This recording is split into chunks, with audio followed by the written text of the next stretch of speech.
ব্যানারটা 1 মিনিটের জন্য নামাই। দক্ষিণ যুবদল নামান তো, আমরা একদম পিছন পর্যন্ত দেখতো। ব্যানারটা একটু নামান, দক্ষিণ যুবদল ব্যানারটা একটু নামান। আমাদের সহযোদ্ধাদেরকে স্বীকৃতি দেয়নি। আমরা দেখেছি যদি যুবদল, ছাত্রদল, স্বেচ্ছাসেবক দল এবং বিএনপি নেতা কর্মীদেরকে এই যে জুলাই আন্দোলনের লিস্টে নাম উঠাইতে গেলে ডিসিরা, ইউনোরা তাদের নাম কেটে দেয়। নাম রাখে কাদের? যারা স্বাধীনতা বিরোধী শক্তি, যারা রাজাকার এবং তথাকথিত এনসিপি, তারা যে লিস্ট দেয় ডিসিরা, ইউনোরা, সেই নামগুলোকে অন্তর্ভুক্ত করে আমাদেরকে সাথে বৈষম্য করা হচ্ছে। আমাদের সহযোদ্ধাদেরকে ওই জুলাই আন্দোলনের নাম উঠানো হচ্ছে না, এটা বৈষম্য। আমরা ইউনুস সরকারের কাছ থেকে এটা আশা করি না। আমাদের সহযোদ্ধা শামীমকে এই পল্টন ময়দানে পাখির মতো গুলি করে হত্যা করেছে। আমার মিছিল থেকে নবীন তালুকদারকে হত্যা করেছে। এই শামীম তালুকদার যখন এই পল্টন থানার পুলিশ পল্টন পার্টি অফিসের উল্টাপাশে গুলি করে, পল্টন থানার পুলিশ যখন পার্টি অফিসের সামনে গুলি করে, তখন আমি আর শামীম একসাথে, আমি বেঁচে যাই, আল্লাহ সহমত, শামীম ওইখানে মৃত্যুবরণ করে। ঠিক একইভাবে ফকিরাপুরে নবীন তালুকদারকে আমার সামনে হত্যা করা হয়।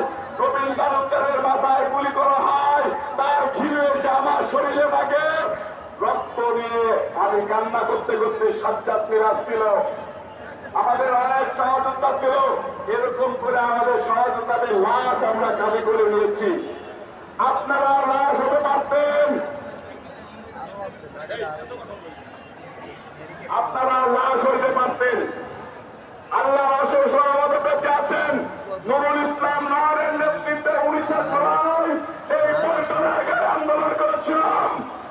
আব্দুল মুন্নার নেতৃত্বে 19 জুলাই শান্তিনগরে আন্দোলন করেছিলাম। আব্দুল মুন্নার নেতৃত্বে 18 জুলাই শান্তিনগর, মালিবাগ, মৌচাক সহ এই পল্টন এলাকায় রণক্ষেত্রে পরিণত করেছিলাম। আমরা যুবদল ঢাকার মাটিতে সর্বপ্রথম এই স্বৈরাচার খুনি হাসিনার বিরুদ্ধে লড়াই করেছিলাম, আন্দোলন করেছিলাম। আমরা বিএনপির ভারপ্রাপ্ত চেয়ারম্যান জনাব তারেক রহমান সাহেবের নেতৃত্বে ঢাকার বুকে ঢাকা মহানগর দক্ষিণ যুবদল প্রথম কারফিউ ভেঙে দিয়ে মিছিল করেছিলাম। সেনাবাহিনীর সাথে আমরা লড়াই করেছিলাম, পুলিশের সাথে লড়াই করেছিলাম। তখন জীবনের মায়া করি নাই, পরিবার পরিজনের মায়া করি নাই।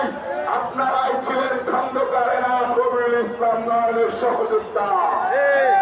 আপনাদেরকে নিয়ে সারাটা জীবন পার করতে চাই। আপনাদের ভালোবাসা আমাদেরকে এত বেশি দিয়েছে যে আপনাদের ঋণ ভাগের দক্ষিণ যুবদল কোনদিন শোধ করতে পারবে না। 2024 আন্দোলন ঢাকা মহানগর দক্ষিণ যুবদল 4 আগস্ট শাহবাগ মোড় সর্বপ্রথম বাংলাদেশে দখল নিয়েছিল।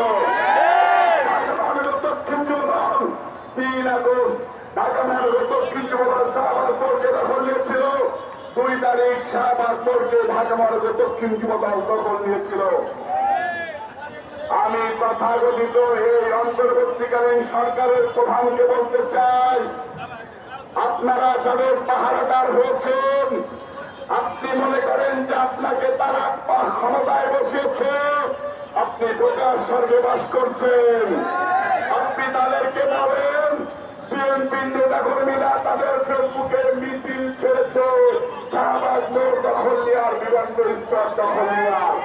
আপনারা কোথায় মিছিল করেছেন? একটা মিছিল দেখান, দেখাইতে পারবে না।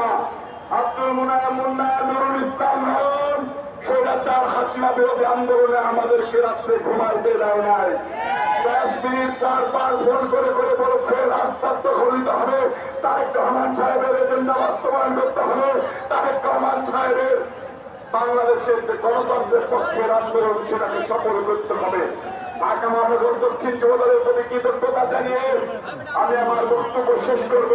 শুধু আব্দুল মুনায়েম মোল্লা, নুরুল ইসলাম নারায়ণকে বলতে চাই, আপনাদের মধ্য দিয়ে বিএনপির ভারপ্রাপ্ত চেয়ারম্যান সাহেবকে বলতে চাই, ঢাকা মহানগর দক্ষিণ যুবদলের 24টি থানা, 81টি ওয়ার্ড, অগণিত ইউনিটের নেতা কর্মীরা আপনাদের জন্য, জিয়া পরিবারের জন্য জীবন দিতে প্রস্তুত। এই যে অদৃশ্য শক্তির বিরুদ্ধে আমাদেরকে লড়াই করতে হবে, সেটা আমাদের নেতা আমাদেরকে 10 মাস আগে করে দিয়েছে। আমরা প্রস্তুত হয়ে আছি। ঢাকা মহানগর দক্ষিণ যুবদল প্রস্তুত কিনা